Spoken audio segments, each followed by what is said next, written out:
Agora começou a gravar, hein? Então está aqui, apresentando. A apresentação agora está aqui.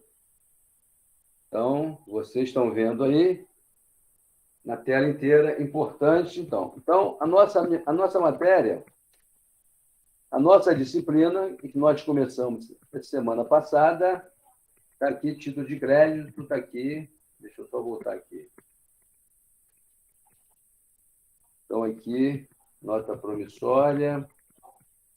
Então, isso aqui, gente, quem está vendo isso aqui hoje? Ó, voltando, a gente vê aqui no início aqui, vou botar aqui. Tópicos especiais, nós estamos aqui.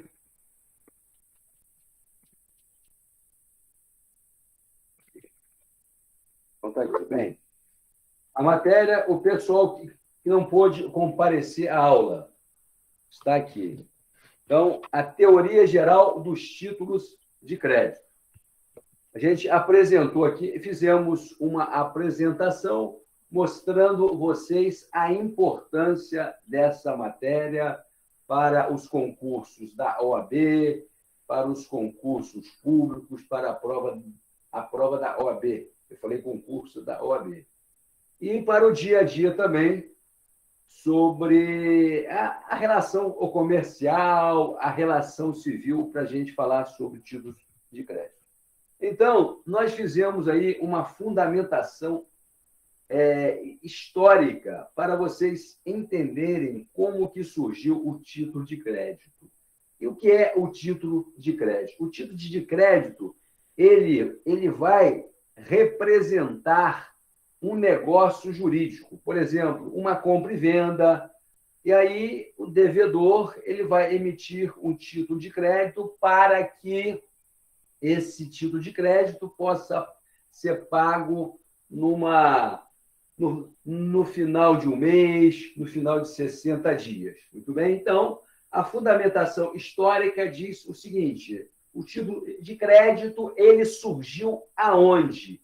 Ele surgiu pré-revolução industrial. Antes da Revolução Industrial, já havia as relações cambiárias de câmbio, né? As permutas, as trocas. E, para representar aquelas relações, se criou a figura, a instituição do título de crédito. Na Revolução Industrial, já no século XVIII, final do século XVII, o título de crédito ele ganhou mais força, porque para que você pudesse desenvolver a economia industrial, para que você pudesse dar dinâmica ao sistema econômico, você precisaria dos créditos. E esses créditos, quem oferecia era a burguesia da época, era o sistema financeiro, era os banqueiros da época. Então, a fundamentação histórica é essa aí, que os títulos de crédito surgiram pré-revolução industrial. Então, vamos lá. Importante a gente saber sobre o título de crédito. Estou apenas recordando a aula, por isso que eu vou dar mais um gás, mais uma dinâmica. Então, está aqui. Os títulos de crédito são o quê? São documentos representativos de uma obrigação pecuniária. Não se confundem com a própria obrigação, porque a representam. Bem, os títulos de crédito, como nós falamos lá na fundamentação teórica, ele vai representar o quê? Um negócio jurídico. Se eu compro, por exemplo, um apartamento na planta, a construtora ela vai emitir o quê? Ela vai emitir um título de crédito, uma nota promissória que vai representar aquela relação jurídica. Qual relação jurídica? Qual negócio jurídico? a compra e venda. Então, eu vou ter que comprar, eu vou ter que pagar o apartamento, o negócio jurídico que eu fiz. Então, o título de crédito, ele vai representar esta relação. Tá aí. E nós colocamos aí a guisa de exemplo para que vocês entendam o que é uma obrigação. Eu sei que vocês sabem, mas é uma forma da gente ratificar o conhecimento de vocês. Na lavra do professor Washington de Barro, que assim conceitua relação jurídica. Aliás, obrigação.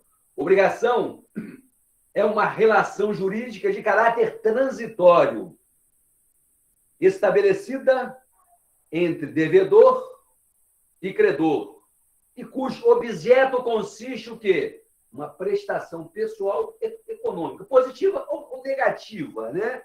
Devida pelo primeiro ao segundo. Muito bem. No exemplo que eu dei, a compra de um apartamento. Eu comprei, eu sou o devedor. O credor é a construtora. Muito bem? Então, eu estou diante de uma obrigação, de uma relação jurídica de caráter transitório, tá? Estabelecido ou estabelecida entre quem? Entre duas figuras, o devedor e o credor, muito bem? Que vão adimplir, o devedor vai adimplir a sua compra. Então, obrigação é essa relação jurídica ilustrada pelo professor Washington de Barros. Está aqui. Então, é esse o exemplo que nós demos, tá? Como eu falei anteriormente, nós vamos passar com mais rápido, porque é uma repetição da aula passada. Ok? Então, está aqui. Aqui ele faz uma explicação do que é obrigação, ele tece a detalhes aí. Tá? Nós temos aqui importante característica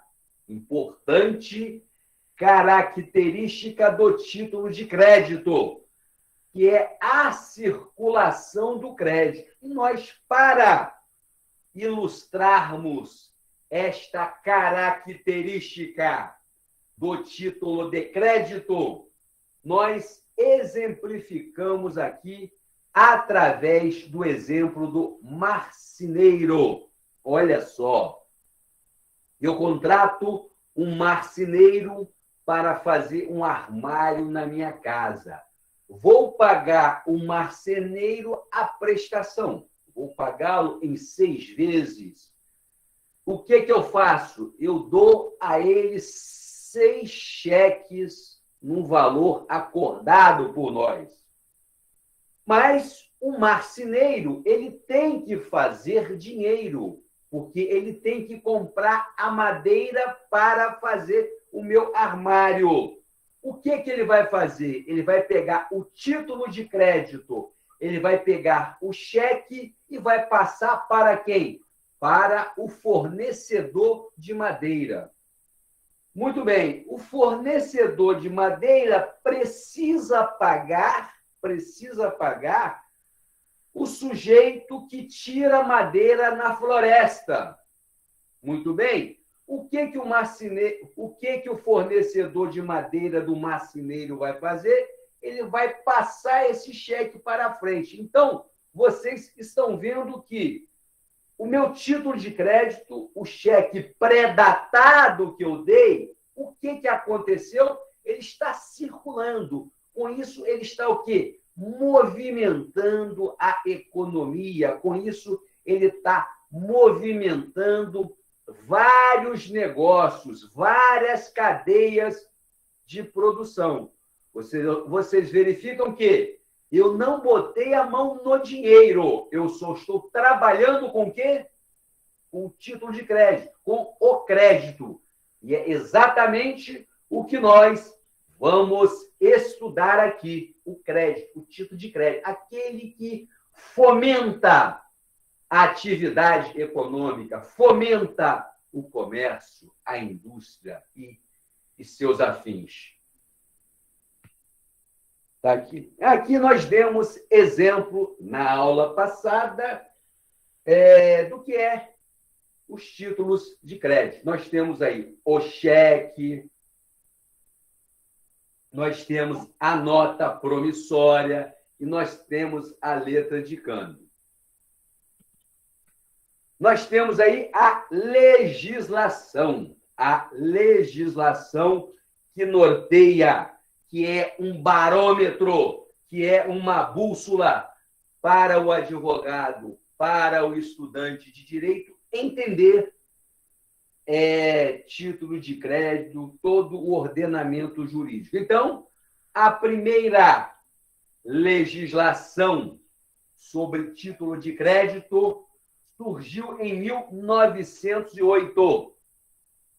A Lei 2044 de 1908, que tratava de quê?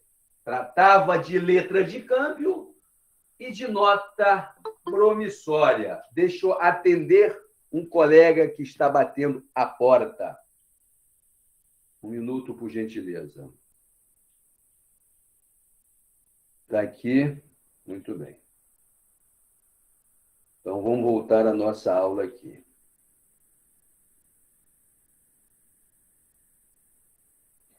Então, a primeira legislação, como eu volto a falar, surgiu em 1908 e tratava de letra de câmbio e tratava de nota promissória.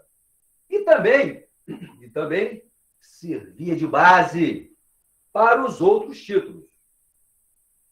Muito bem. Só que o Brasil ele foi signatário da Convenção de Genebra. Muito bem.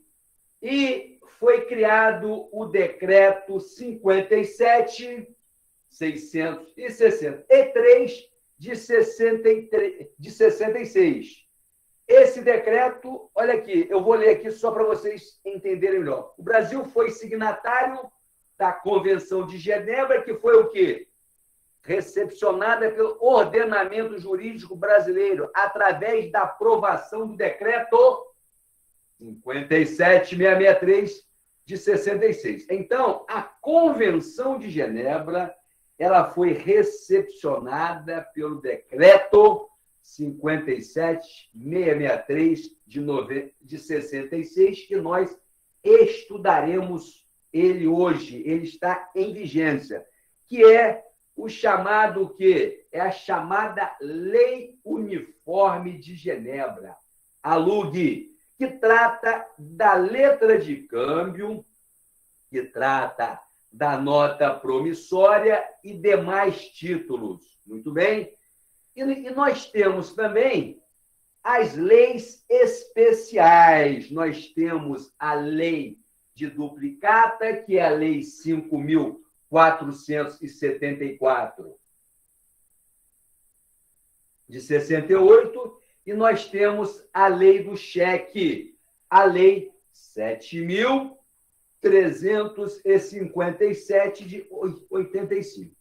Bem, a Lei Uniforme de Genebra, a LUG, que é o decreto 57.663/66, ela serve aos títulos, ela serve a esses títulos de forma subsidiária, porque nós temos aí a duplicata, nós temos o cheque, esses títulos de crédito, a LUG, a Lei Uniforme de Genebra, ela vai servir de uma legislação subsidiária à lei especial. Muito bem?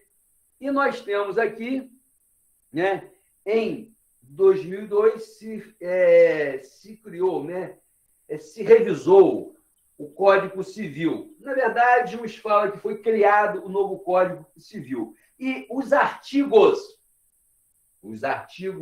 887 a 926 do Código Civil fala sobre títulos de créditos. Muito bem? Então, eu fiz uma observação aqui. O Código Civil não revogou as legislações anteriores, né? A Lei 244, a 57.663, a 5.474, a 7.357. Ele não revogou. Fica valendo o quê? Ele não revogou as legislações anteriores e fica valendo o quê? As leis especiais de cada título. Então, está aqui. Né? Então, a gente fez uma observação aqui importante que a lei geral, que é o Código Civil, que seja posterior à especial, não a revoga. Então, o que eu estou dizendo é que o Código Civil, que é uma lei geral que fala sobre título de crédito, ele não revogará as leis especiais que nós fizemos alusão a ela, como a lei do cheque, a lei da duplicata. Via de regra, olha só, via de regra, a lei posterior, quando trata da matéria existente na anterior, ela provoca o quê? A sua natural revogação. Então, o que está dizendo aqui é o seguinte, que lei posterior que trata de uma dada matéria, naturalmente ela revogará a lei anterior que fala da mesma matéria. Todavia, se a lei posterior for uma lei geral, como é o caso do Código Civil de 2002, ela não revoga. Ela não revoga a legislação especial. É o que nós estamos dizendo aqui. Aqui nós temos o sacrossanto princípio que vocês devem guardar, que é o princípio das especialidades das leis. Inclusive, eu botei uma questão nos nossos exercícios que nós resolveremos hoje sobre o princípio das especialidades das leis, que é importante vocês guardarem para a vida de vocês e também para vocês fazerem concursos, porque eu sei que tem vários futuros advogados bacharelando do curso de Direito que farão concursos. Então, está aqui. Bem, então está aqui só para a gente ver o que é efetivamente o princípio da especialidade. Ele determina o quê? Que se afaste a lei geral para o quê?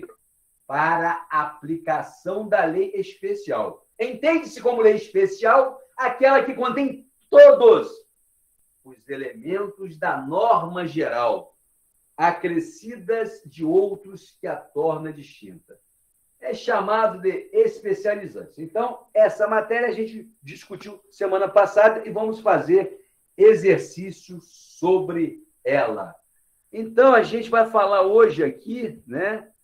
Nós temos aqui hoje, nós vamos falar aqui a nossa aula efetivamente, né? A gente falou sobre a natureza do título de crédito também na aula passada.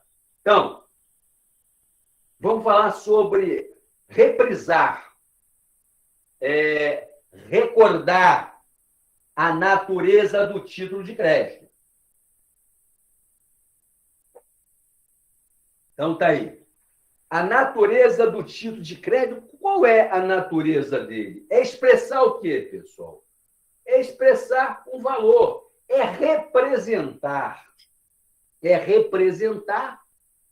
o valor de um negócio jurídico. É o que está dizendo aqui, ó. A natureza jurídica do título de crédito é expressar o quê?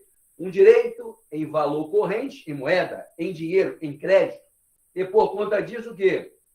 Os títulos de crédito são líquidos, certos e exigíveis. Isto é, sempre possui o quê? Um valor em dinheiro.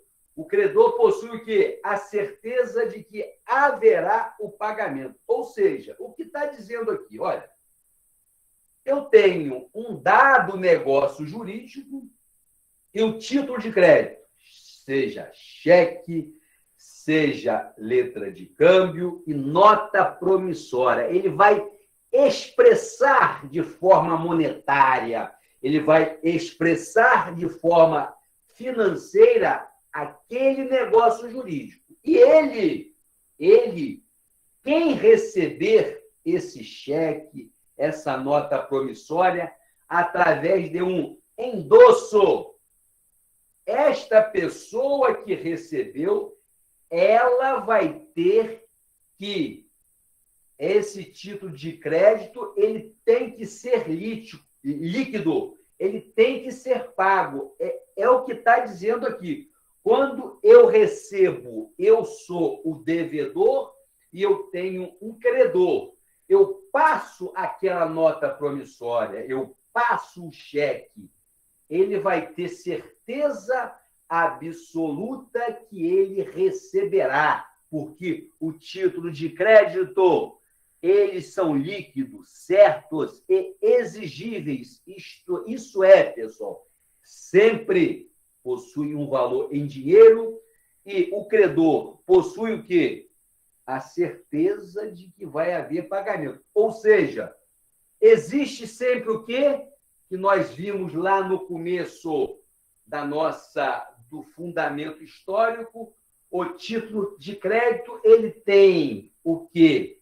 Ele tem o atributo da confiança e do tempo. Do tempo por quê? Porque eu posso passar 3 cheques, ou eu posso assinar 50 notas promissórias, tá certo?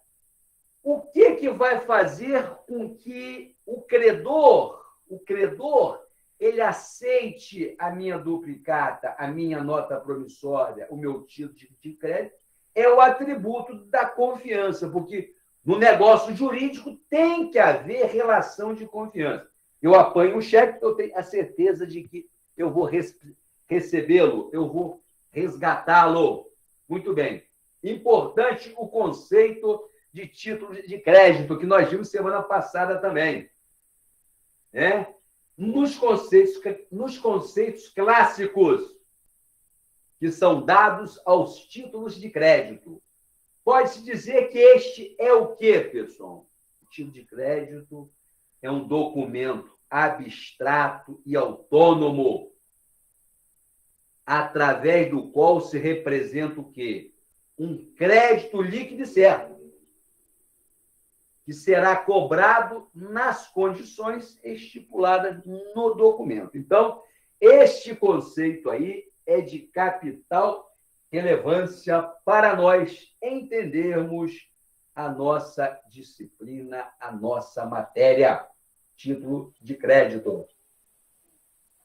Professor, Oi, pode repetir esse conceito, por favor? posso sim. Eu estou fazendo devagar, porque eu sei que o pessoal está copiando, tá? E esse slide já está no grupo de vocês. Se vocês quiserem que eu coloque de novo, não tem problema. Assim o faço. Muito bem. Os conceitos, vamos aí. Nos conceitos clássicos que são dados aos títulos de crédito, tá certo? Pode-se dizer que este é o quê? Este o quê? O título de crédito é o quê? É um documento abstrato, né? Ele tem a sua autonomia, ele é autônomo, através do qual se representa o quê? Um crédito líquido e certo, que será cobrado nas condições estipuladas no documento. Foi o que nós falamos. Se vocês compram um apartamento na planta, vocês financiarão este imóvel, vamos dar um exemplo hipotético aqui, em 60 meses, em 5 anos. Muito bem? Aí vocês assinarão 60 duplicados, ou 60 notas promissórias.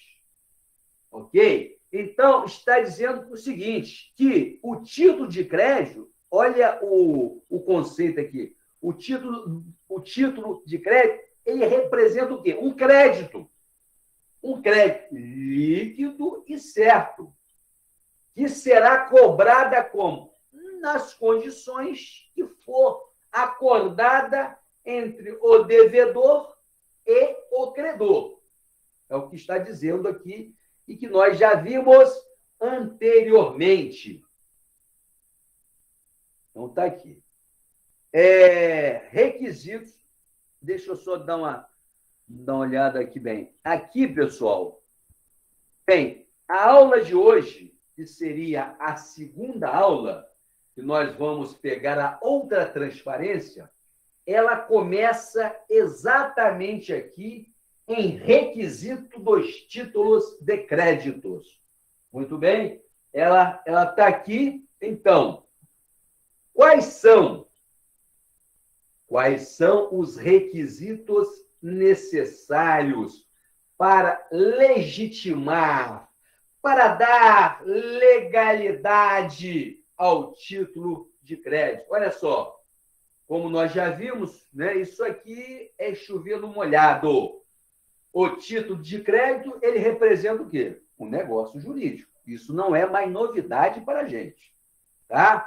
Isso aí nós já estamos cansados de saber. É uma forma de quê? É uma forma de se contrair uma obrigação. Inclusive, nós já vimos até o que é uma obrigação. Já vimos, o mestre Barros já colocou aí o que é obrigação. Sendo assim, os requisitos para a validade dos negócios jurídicos, previstos no artigo 104 do Código Civil. Quais sejam os requisitos para a validade dos negócios jurídicos, pessoal? Vocês já estão cansados de saber, não porque vocês assistiram a nossa aula, porque vocês já estudaram direito civil. Bem, agente capaz. Então, para se fazer um negócio jurídico, você tem que ser um agente capaz. Objeto lícito possível. Lógico, você vai comprar um apartamento. Você não pode fazer a aquisição de um objeto ilícito. O objeto lícito possível, determinado ou determinável. E forma o quê? E forma prescrita e não defesa em lei. Também se aplicarão o quê? Aos títulos de crédito. Então, eu estou aqui com o artigo 104 do Código Civil. Se vocês tiverem o Código Civil aberto aí, vou pedir para a gente ler aí. Alguém quer ler o artigo 104 para mim aí? Alguém quer ler? Para a gente começar já. Então, está aqui, deixa eu pegar aqui. Alguém quer ler aqui o artigo 104 para vocês irem acostumando com a linguagem? Oi, professor. Artigo 104. Eu posso ler. Rosilane, por gentileza, leia o artigo 104 para a gente aí. Artigo 104 do Código Civil. A validade do negócio jurídico requer agente capaz, objeto lícito, possível, determinado ou determinável, forma prescrita ou não, defesa em lei. Muito bem. Então, para que exista uma relação jurídica, um negócio jurídico, você tem que atender os requisitos previstos na lei geral, que é o Código Civil, que está determinado aí no artigo 104 dele aí. Muito bem? Então, está aqui. Então, vamos para o próximo requisito aqui do título de crédito. Então, está aqui. Então, está aqui, já viu, a despeito de surgir de um negócio jurídico, o título de crédito, né? O título de crédito, como nós vimos, ele surge de quê? Ele surge de uma relação jurídica, de um negócio jurídico, né? Ele vai representar aquela relação. Muito bem? Então, o título de crédito é importante vocês anotarem e observarem isso aqui. É um ato que unilateral de vontade. Anotem, por gentileza, que isso é matéria de prova. O título de crédito é um ato unilateral de vontade. Tá? Eu vou assinar um cheque, tá certo? Eu vou assinar uma nota promissória, é um ato espontâneo, é um ato unilateral. Então, diz aqui, ele não é o negócio jurídico. Olha só, outra importante observação. O título de crédito, ele não é o negócio jurídico. Ele é apenas o quê? Representa o negócio ou o quê? Ou a transação negocial. Apenas a vontade do devedor é o quê? É manifestada no título. Voltando ao nosso exemplo do imóvel que nós compramos. Olha bem, olha bem. Bem, se eu estou comprando um apartamento, eu vou fazer o quê? Um contrato com a construtora. Tá certo?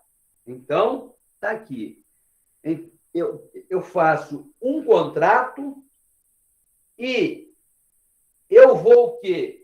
Eu vou emitir a nota promissória, que é o quê? Um ato unilateral, onde eu vou assinar o quê? 60 notas promissórias. Ou seja, eu estou assinando por minha livre vontade. É o que está dizendo aqui.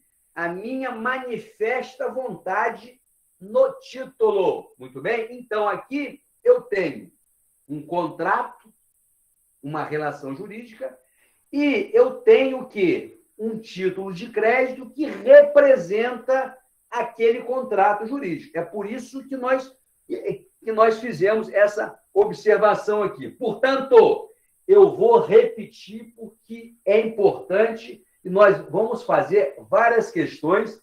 Eu já estou catalogando em vários concursos, em várias provas de concursos, e já vi questões sobre esse requisito aí.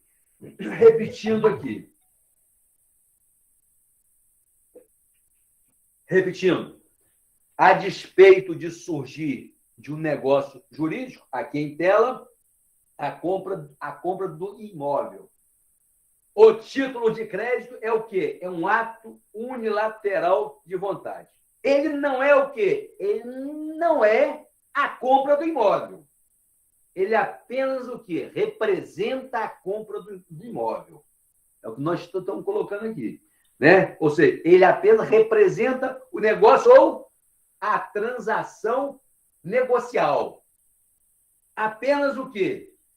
Apenas ali existe o quê? Apenas a vontade do devedor é manifestada no título. Então, o título de crédito, eu tenho o quê? Uma manifestação do devedor que escolhe aquela forma para pagamento.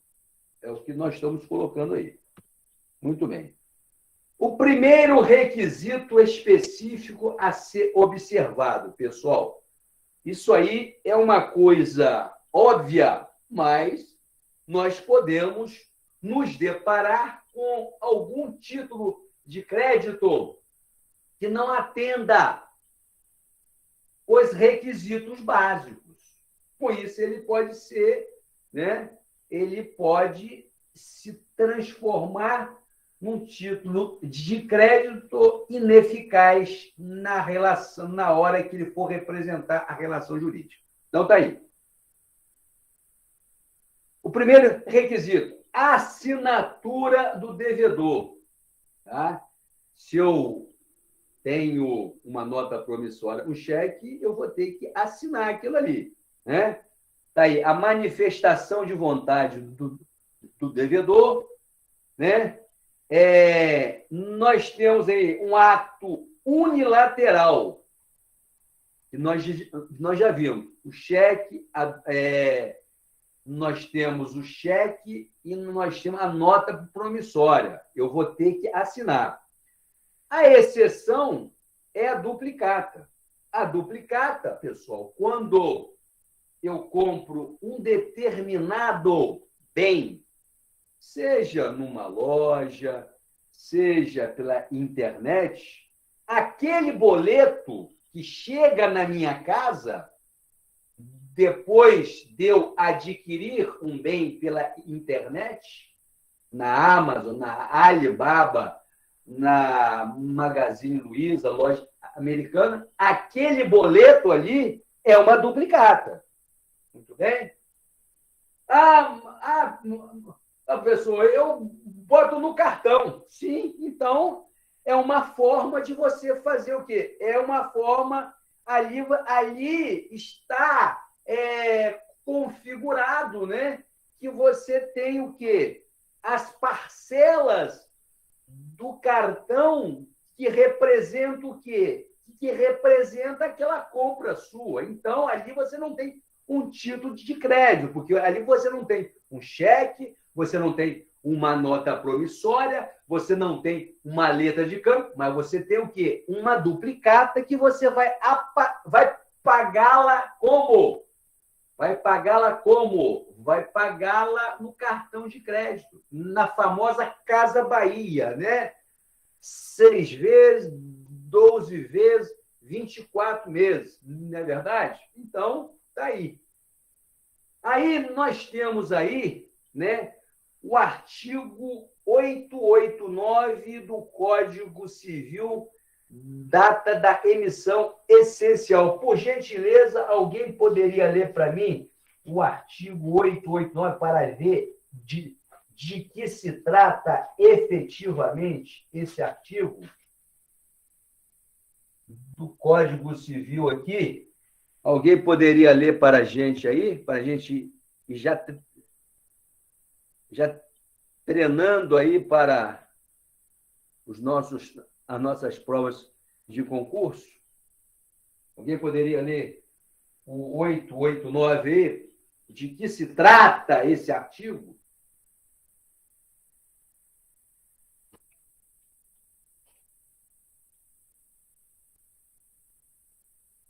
A Rosilane vai ler para a gente, Rosilane?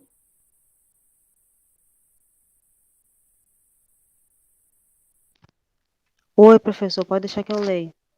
Então, a Tainá vai ler. Deve o título de crédito conter a data da emissão, a indicação precisa dos direitos que confere e a assinatura do emitente. Muito bem. Parágrafo 1º. É à vista o título de crédito que não contém a indicação de vencimento. Então, importante vocês sublinharem esse artigo aí. Vocês verão por quê? Porque nós temos exercícios que falam exatamente do parágrafo 1º do artigo 889. Olha só, é à vista, é pagamento à vista, o título de crédito que não contém o quê? Indicação de vencimento. Muito bem? Então, eu assinei uma duplicata, tá certo? E não botei nele o vencimento. Assinei hoje uma duplicata e não botei nele o vencimento. O que diz o código? Bem, se alguém pegar este documento, alguém receber esse documento sem vencimento e ficar em dúvida assim, poxa, eu estou pegando uma nota promissória, um cheque, através de endosso, mas está sem vencimento. Então, eu vou ter que saber que o vencimento é à vista. Eu vou ter que pagar à vista. Então, é isso que está dizendo aí.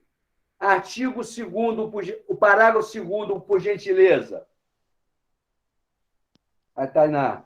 Considera-se lugar de emissão e de pagamento quando não indicado no título o domicílio do emitente. Muito bem. Olha só, no título eu posso fazer várias observações, tá?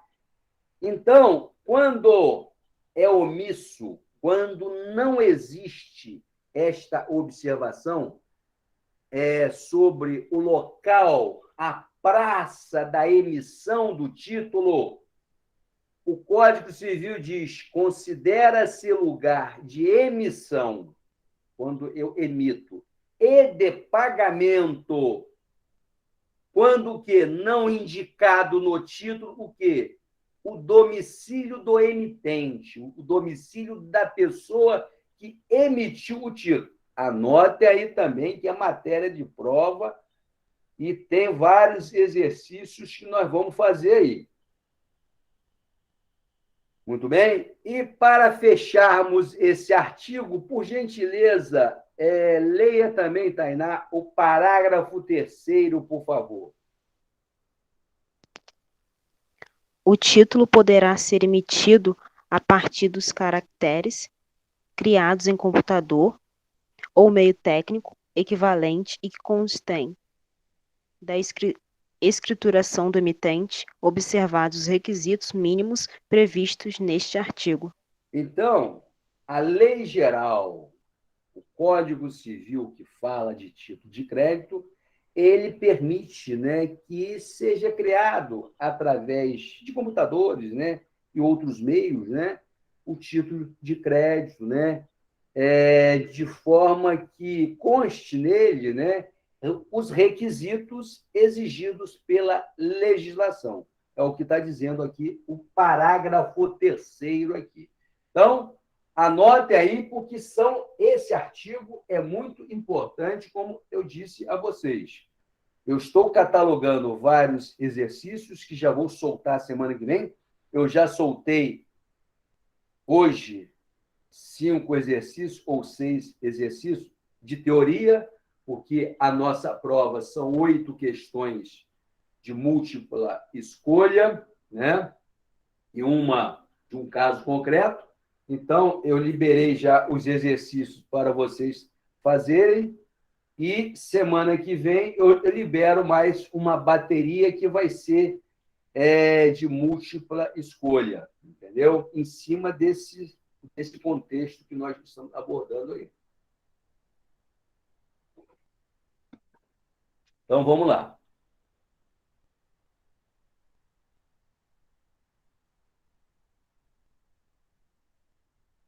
Então, nós vimos aqui. Está aqui.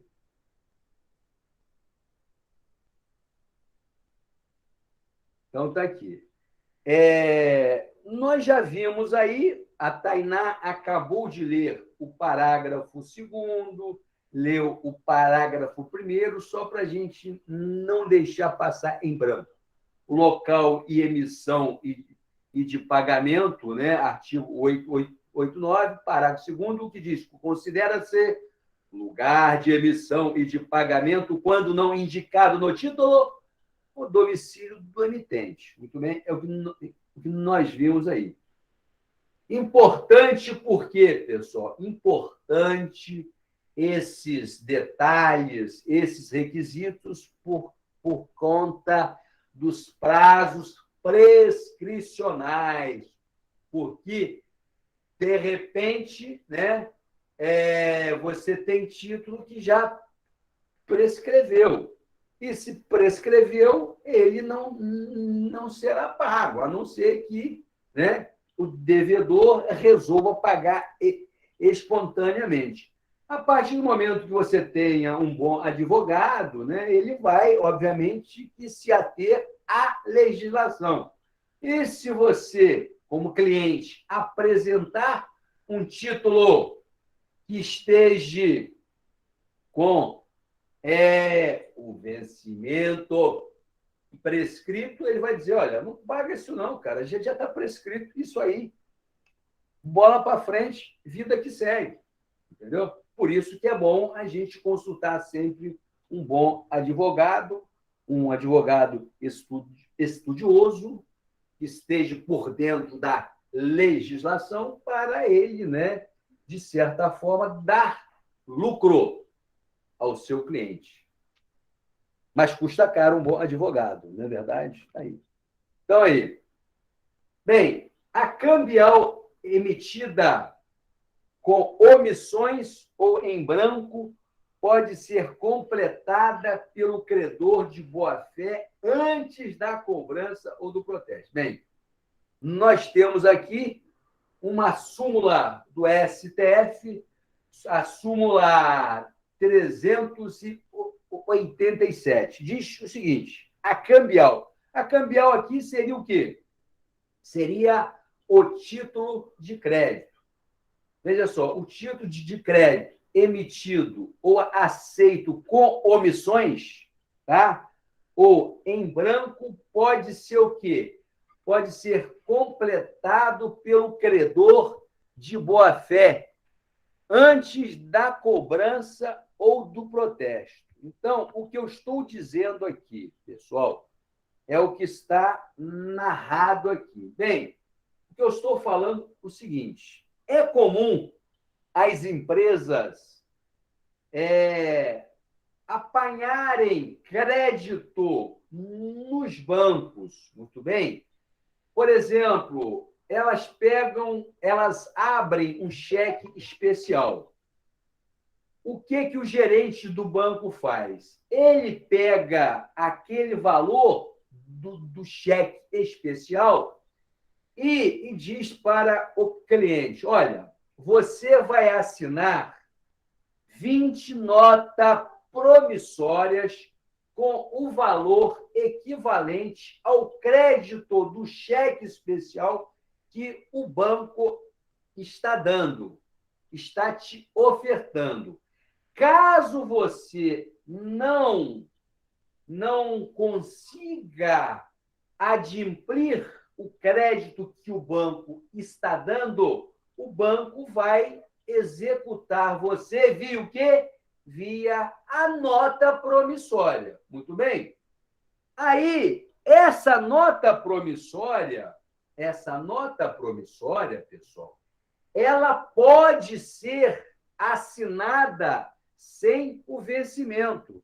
É o que o título está dizendo. É o que a súmula do STF fala aqui.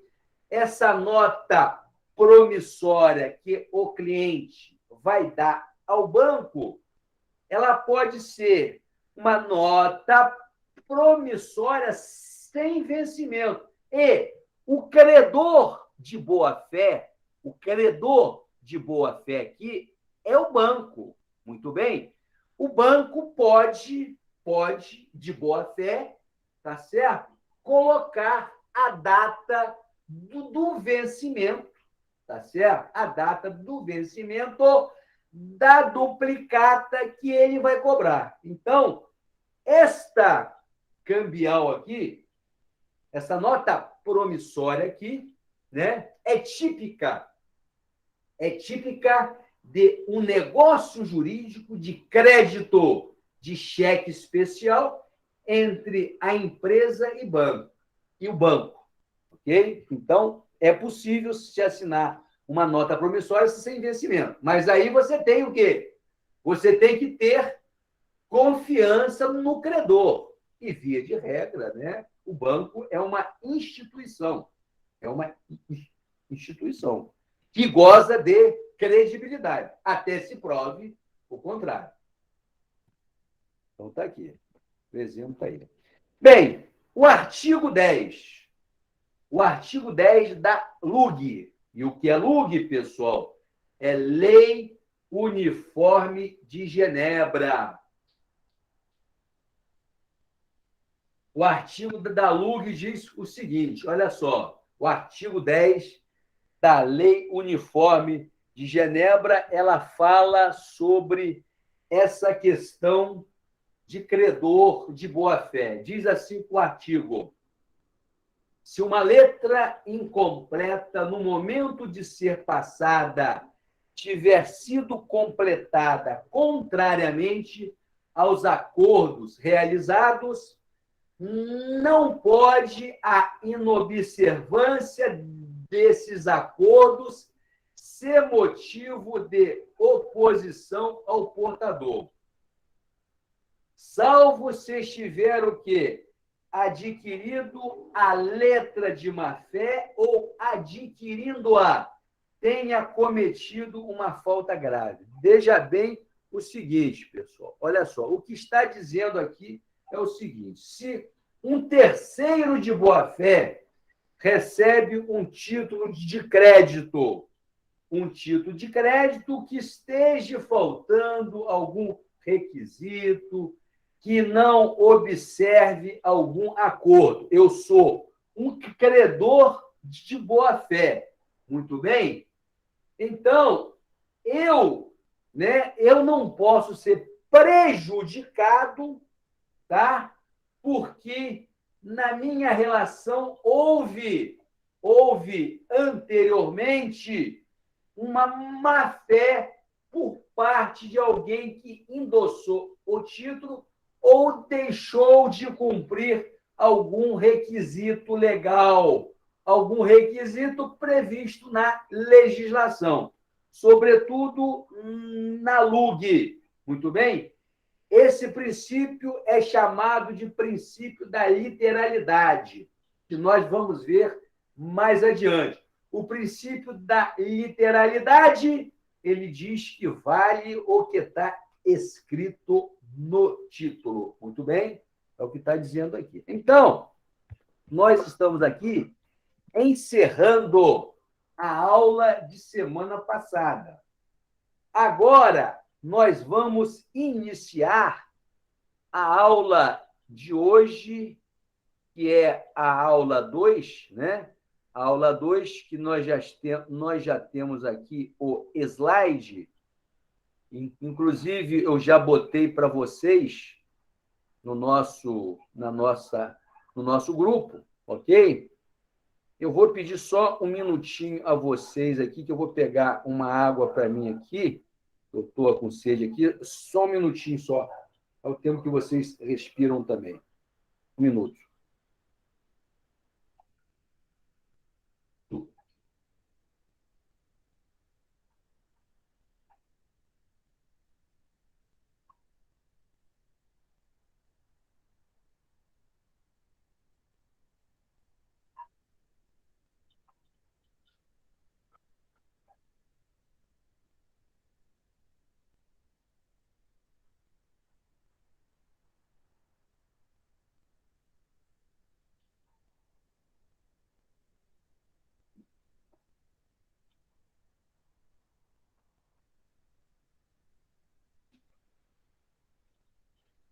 Então, pessoal, veja bem o seguinte.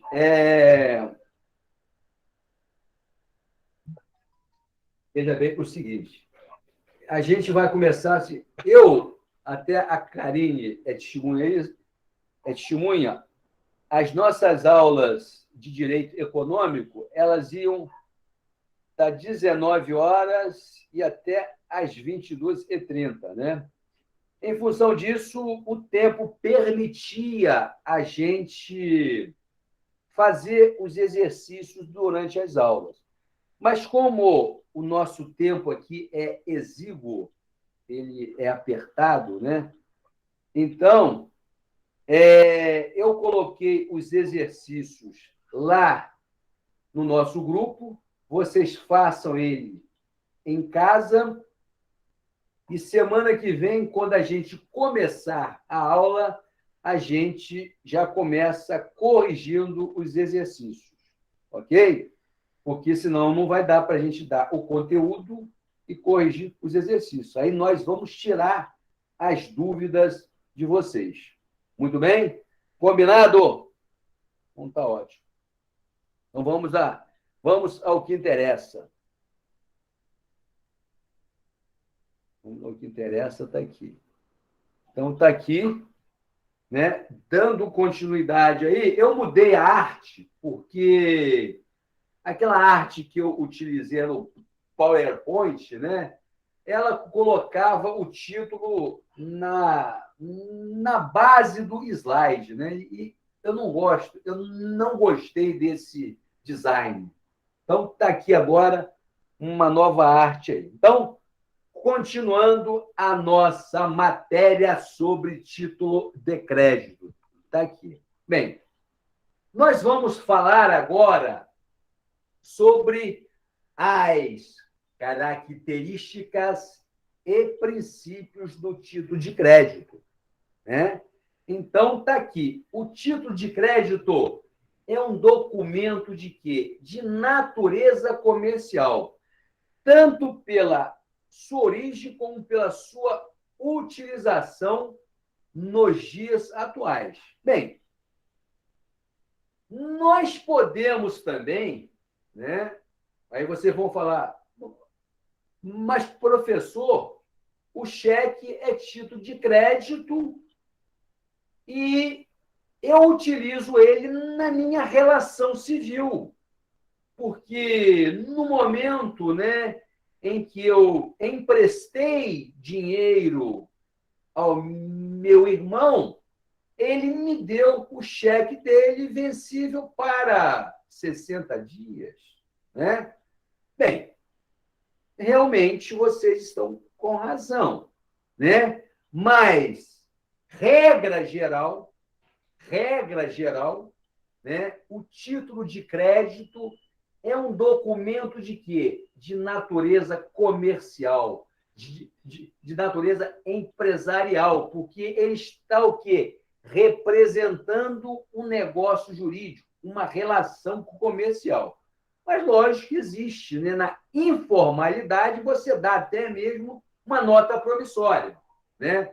Numa relação civil informal. Mas vamos seguir aqui o que manda a doutrina, o que manda a bibliografia, porque vocês vão fazer prova da OAB, vão fazer concurso, né? E nós temos que dizer a vocês o que é correto, né? Exceções à parte, né? Relação civil, também eu posso usar o título de crédito, mas diz a bibliografia, título de crédito é o quê? É um documento de natureza comercial, tanto pela sua origem como o quê? Pela sua utilização no dia a dia ou nos dias atuais. É um título de quê? É um título de circulação, lógico, porque nós colocamos lá no começo da aula 1, né, que a ideia do título de crédito é que ele circule, é que ele o quê? É que ele movimente a economia através de quê? Através do momento em que ele representa o negócio jurídico, ele vai dar dinâmica ao sistema econômico. Lembram do exemplo que nós demos lá do marceneiro que pegou o meu cheque e passou o cheque para frente, o título de crédito, né? Ele foi circulando, ele foi movimentando. Muito bem? Então, está aí.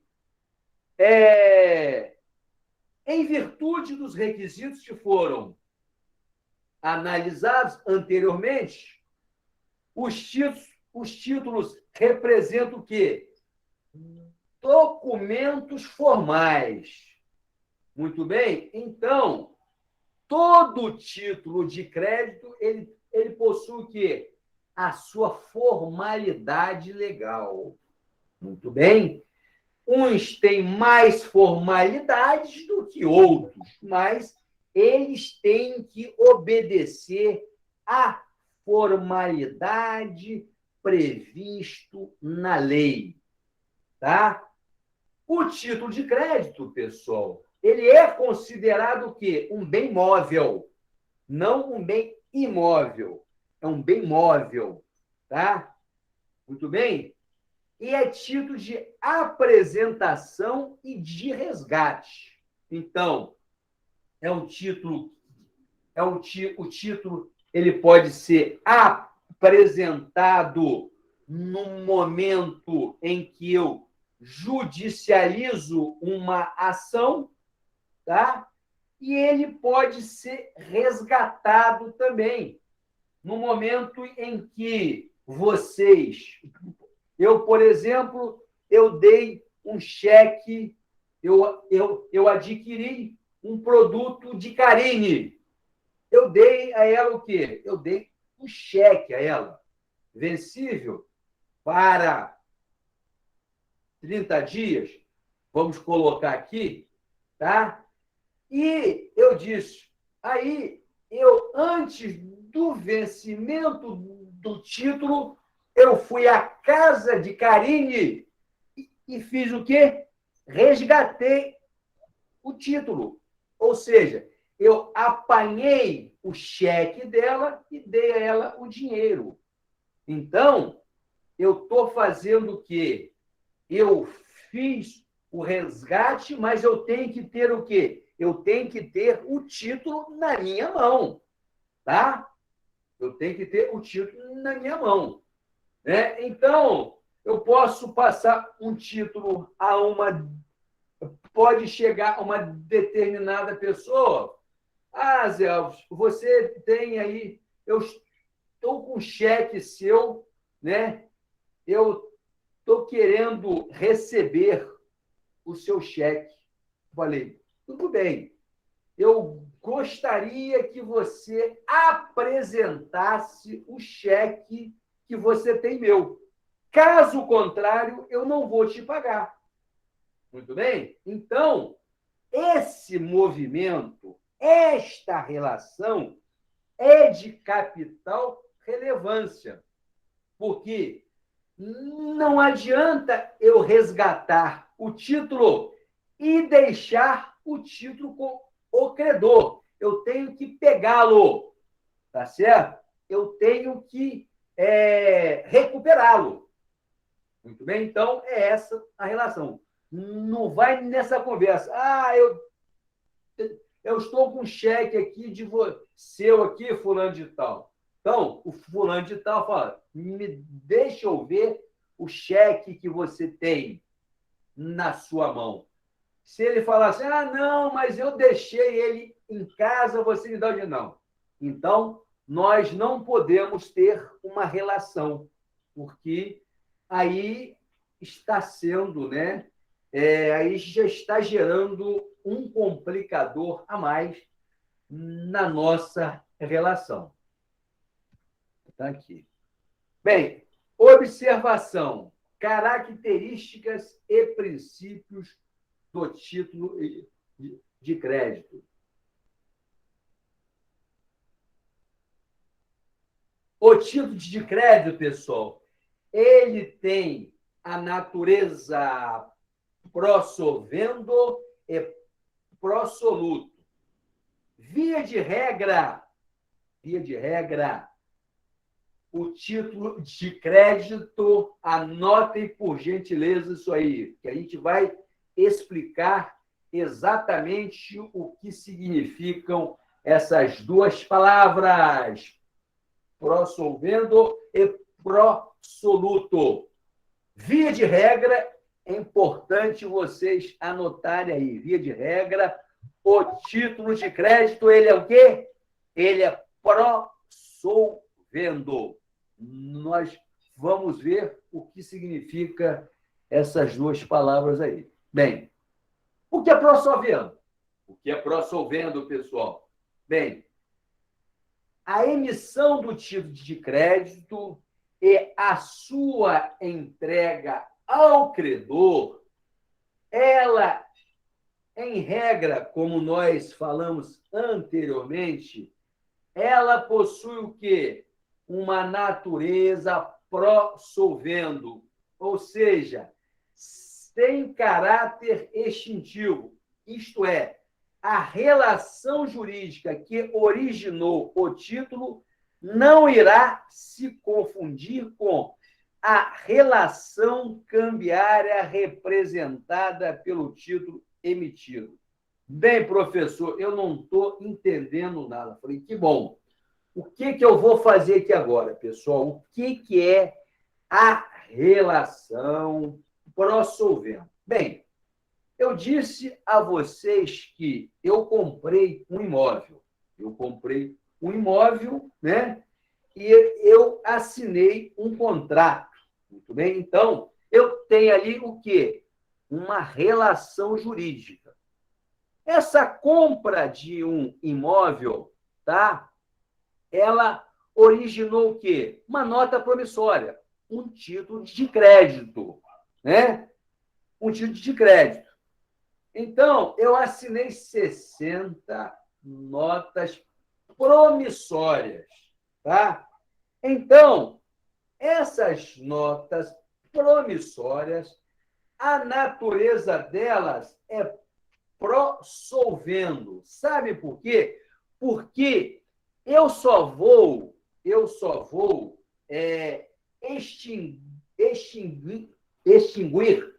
o negócio jurídico após o quê? Após eu quitar a última nota promissória. É por isso que diz que ela é pró-solvendo. Muito bem?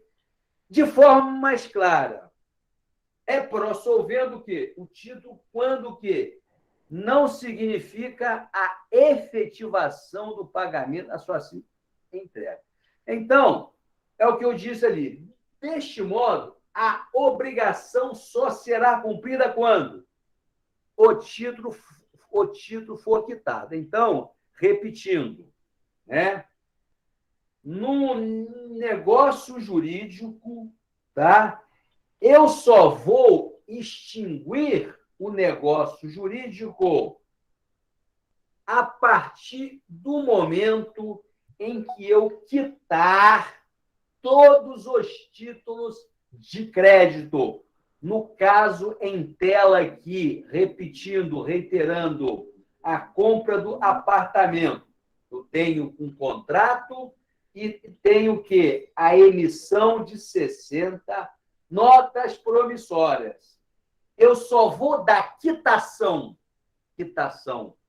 ao contrato de compra e venda a partir do momento em que eu saldar as 60 notas promissórias, em função de quê?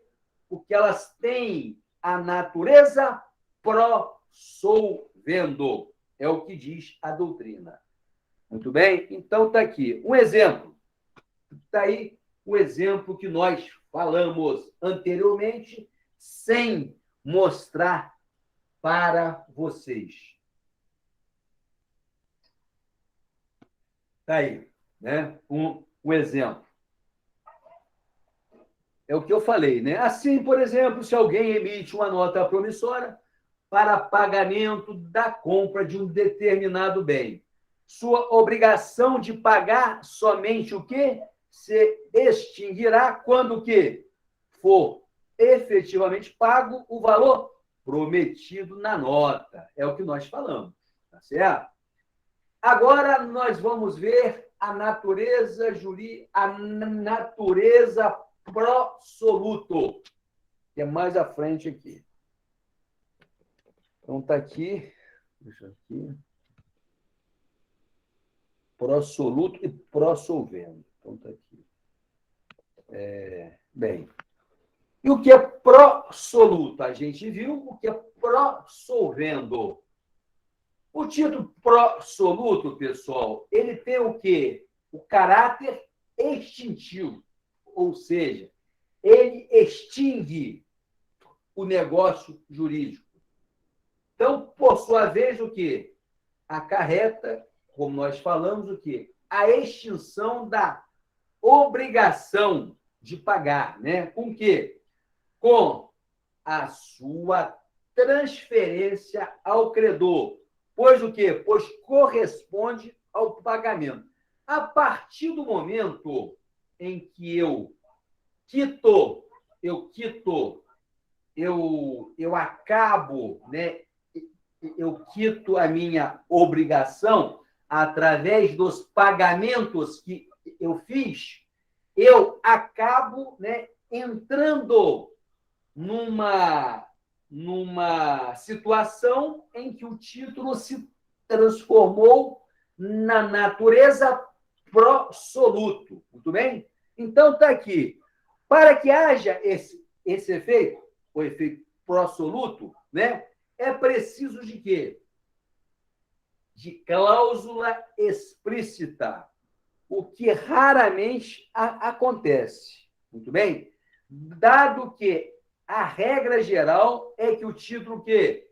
É que o título tem o quê? Natureza pró-solvendo. Anotem isso aí, porque isso é matéria de prova. Isso aí os examinadores gostam de fazer pegadinhas com vocês. Então, pessoal, a natureza do título de crédito, via de regra, ou seja, na maioria das vezes, ela é pró-solvendo, porque eu só vou extinguir a minha obrigação a partir do momento em que eu fizer todos os pagamentos. Muito bem? É anotar isso aí e sublinhar de vermelho, porque, como se fala na gíria, é pule de 10 isso aí. Então, está aqui. Exemplo de título pró-solvendo. Um título causal, ou seja, não abstrato, pois emitido de modo vinculado a um contrato bilateral. O exemplo a gente vai entender aqui. O exemplo a compra e venda com entrega futura. Foi o que nós falamos anteriormente, né? Nós compramos um apartamento na planta, né? Eu estou comprando um apartamento hoje e a construtora me entregará futuramente, de acordo com o contrato que eu assinei com ela, 60 meses, né? 36 meses, muito bem. Então, a compra e venda com entrega futura, o quê? E pagamento, o quê? Em parcelas representadas por notas promissórias. Então, para encaixar nesse exemplo aqui, que nós tiramos da aula do nosso colega Marcelo Carneiro, um grande exemplo que ele deu, tá? Eu encaixaria aqui, nesse exemplo aqui, né, a nota promissória que nós que surgiu, né, depois que nós fizemos a compra de um imóvel. Então, está aqui, né, um título, a nota promissória é um título causal. Causal em função de quê? Porque ele surge de uma causa. A origem dele, a causa dele surgir, foi o contrato bilateral que nós celebramos no momento em que nós compramos o imóvel para entrega futura. Então, anotem a nota promissória, ou seja, o título de crédito, via de regra, pró-solvendo. Está aqui. E pró-soluto, um exemplo também que o nosso amigo Marcelo Carneiro deu, eu achei brilhante e resolvi citar para vocês, para dividir com vocês, para compartilhar com vocês esse grande exemplo dado pelo nosso colega Marcelo Carneiro. Então, o prosoluto é um título que abstrato. O título abstrato, pessoal, é aquele que se desvincula do negócio jurídico que lhe deu causa. Um exemplo, né? Um contrato de mútuo em que a quantia emprestada, acrescida dos juros convencionados, é prometida ser paga na data do vencimento da nota promissória. Então, veja bem, o que é um contrato de mútuo? É um contrato em que o cidadão, o indivíduo, o sujeito vai ao banco, né, contrair um empréstimo financeiro. Então, esse contrato de mútuo é um contrato de crédito, em que a quantia emprestada pelo banco, tá, é acrescida nela o quê? Os juros que foram acordados comigo no momento em que eu firmei esse contrato, no momento em que eu aceitei pagar aqueles juros. Muito bem? Então, eu assinei uma nota promissória vencível no dia tal. Então, é o que foi dado aqui. Então, essa relação, a partir do momento em que eu fiz a quitação dela, ela se transformou numa relação pró-soluto, né? Então, uma relação pró-soluto, o título ele é abstrato, ele se desvincula do negócio jurídico que lhe deu causa, muito bem? É o que está colocado aqui, né? Então, na lição do professor Orlando Gomes, nós colocamos aqui, tá? Importante para a gente fechar aqui a nossa aula, muito bem? É importante aqui, já que nós estamos tendo aí, já que é uma aula acadêmica, né?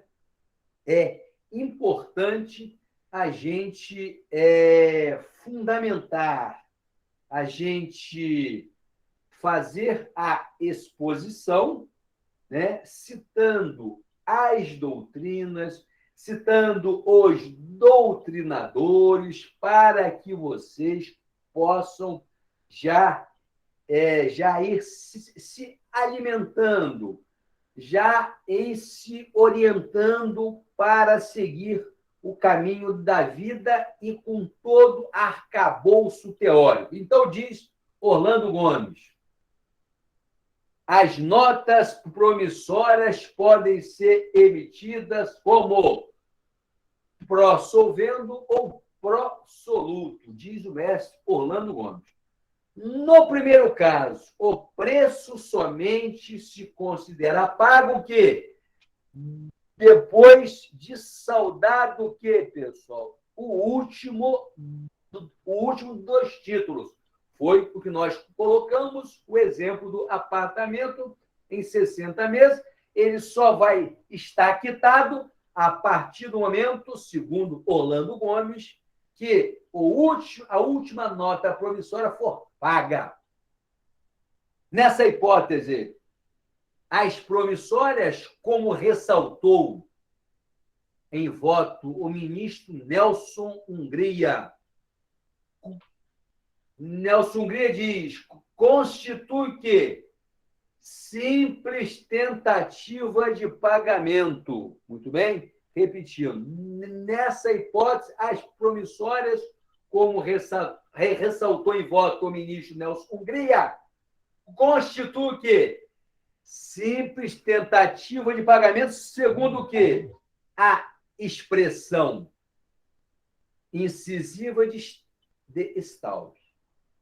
No segundo caso, que seria o quê? O segundo caso seria prosoluto.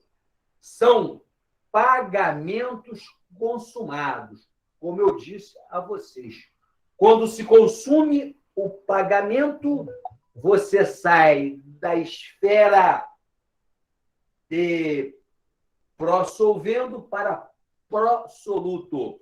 Diz assim: saber se as notas promissórias vinculadas a um determinado contrato foram emitidas prossolvendo ou prosoluto depende, portanto, de quê?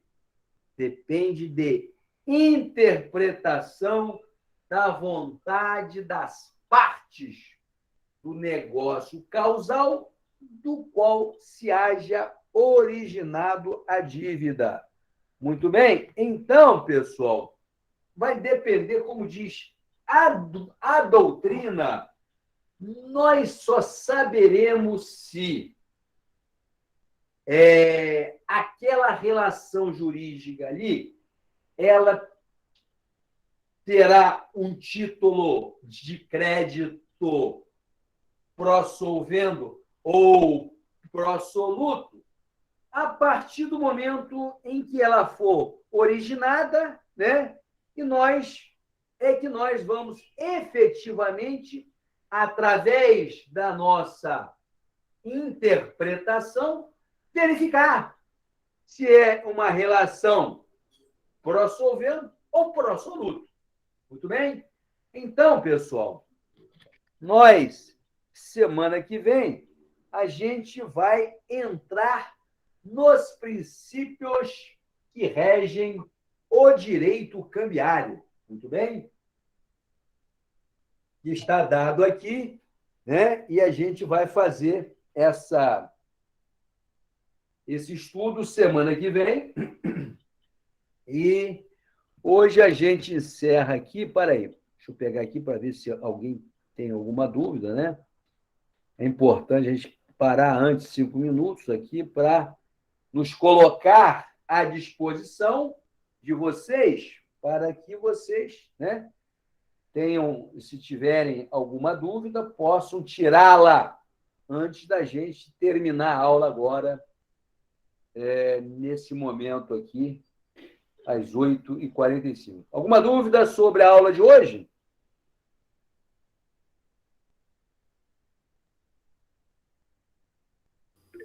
Não, tudo bem. Tranquilo? Então, uma boa noite para vocês, uma boa noite para todos. E os exercícios estão lá no grupo. Vocês, por gentileza, façam os exercícios, que semana que vem a gente começa já corrigindo-os. Ok? Um bom final de semana para todos. Ok, boa noite, professor. Boa Bom final de semana. Você também. Obrigada, professor. Boa noite. Nada, estamos aí. Obrigada, professor. Boa noite. Boa noite. Boa noite.